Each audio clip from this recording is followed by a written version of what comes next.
Okay, I'm probably going to move this through this fast, but my political base is based off the 4QM and the acquisitional. Um, I based it off of working with um, children, basically in early intervention, between the ages of 3 and primarily 5 before they go to school-based.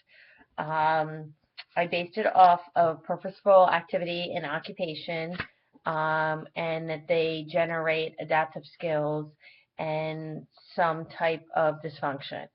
Um, that developmental activities such as movement, play, interaction with others, and feeding are the primary occupations of children.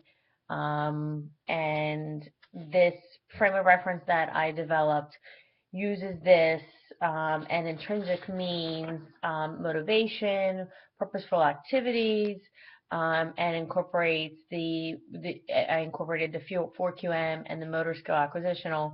Um, I based it upon the task, the environment, and the person. I draw it upon those two to incorporate this into my frame of reference.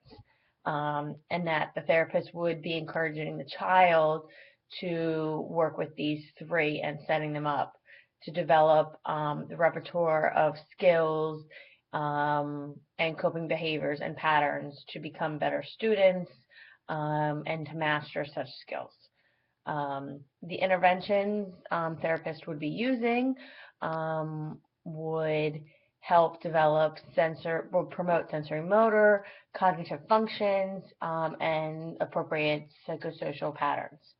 Um, and these patterns would help increase their functions, promote better interactions with the other students, social behavior patterns, and make them better students overall. Um, and in doing so, it helped them meet better demands in the environment, which also would help them meet the task. Um, I basically based it off of the fact that with the 4QM that they're meeting their tasks, um, and then, or I mean, pardon me, that with the 4QM that the therapist would help engage them, and eventually with the scaffolding the therapist would back off and not be such a teacher that the child would become their own teacher.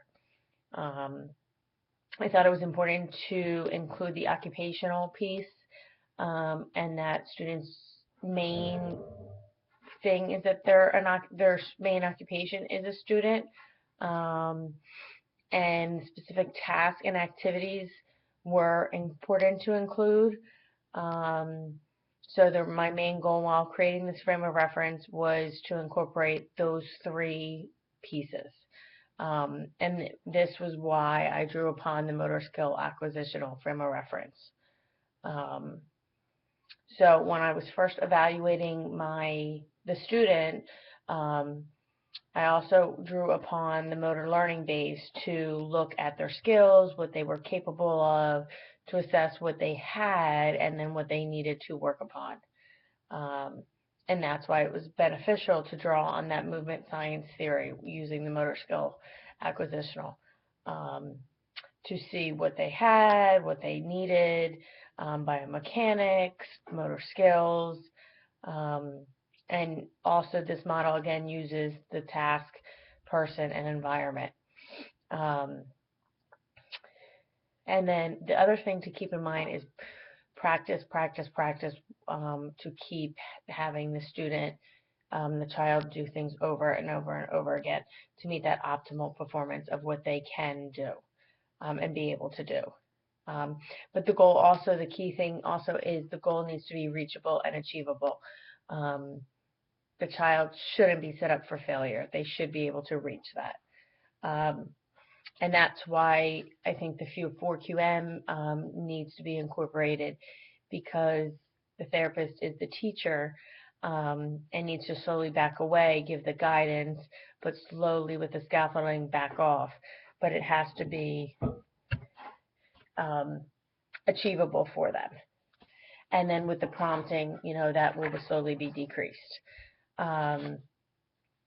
So all of which you're assessing the environment, you're assessing the text, and I think this is very beneficial for the student and which is the child, because you're collaborating with the teacher, you're collaborating with the parents or the guardian, and you're incorporating everybody in what the child can and cannot do in their environment and their daily demands of what they need to do within the classroom and what's required of them.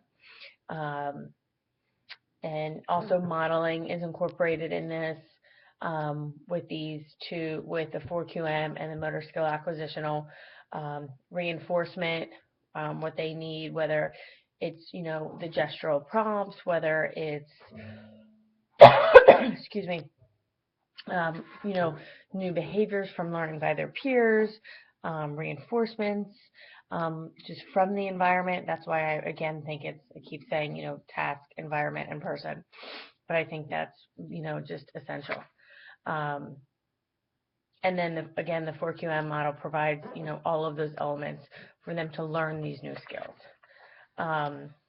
So when I'm evaluating, when you're evaluating and using these models, you get to look at what they're engaged in, what their occupations are, and then decide what tools you can use using a whole holistic view of that student and that client.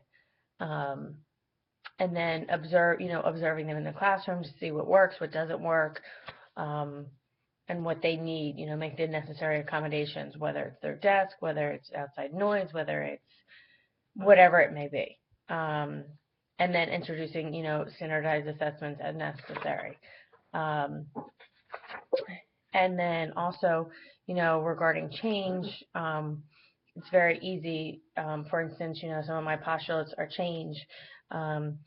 If a child is participating in a tabletop activity and observes other classmates asking for materials and they receive positive reinforcement, the goal is that later they will request at a later date the materials they need from that positive reinforcement. If you provide the appropriate scaffolding for the child, then the child will be successful in the activity that they're engaged in. Those are some of my postulates, just an example of my postulates. So I've kind of very briefly gone over this. Hopefully it makes sense. Hopefully, the key again is incorporating the task, the environment, and the child. If you have any questions, feel free to ask. Thanks.